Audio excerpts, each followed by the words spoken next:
Well, now to what's next. After the world says goodbye to Pope Francis, how does the church move forward to select his successor? We asked our Chris Tye to walk us through the steps the church will take in deciding the next pope.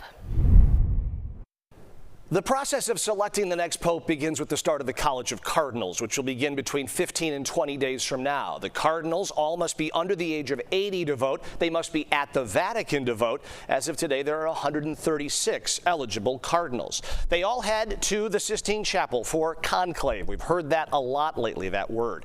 During that process in conclave, cardinals cannot have contact with the outside world. They use paper ballots. They can't vote for themselves. They vote in order of seniority, placing ballots in a chalice on this altar.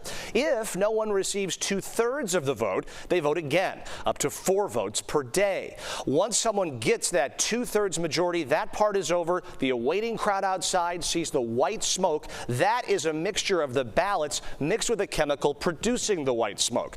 John Paul II was elected after 8 ballots, Francis after 5. After this, a short time later, the new pope emerges. This is when we all learn who it is. This was 2013.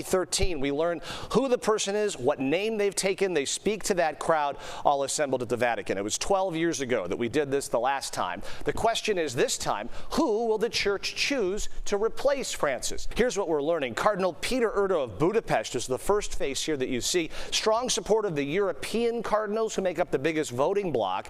Cardinal Mark Willett of Canada here, considered more conservative than Francis. He ascended under the more conservative Pope Benedict. And Cardinal Reinhard Marx here. He was chosen by Francis as a key advisor overseeing Vatican belt tightening. One thing we should point out, though, handicapping this is tricky. Pope Francis was considered too old in 2013. Pope John Paul II was not on any front-runner lists when he became pope. Back to you. One Chicago native is among the names mentioned as a successor. 69-year-old Cardinal Robert Prevost is currently in charge of vetting nominations for bishops. Pope Francis personally picked him for that position. An American-born pontiff is kind of a long shot since the United States also has so much political power.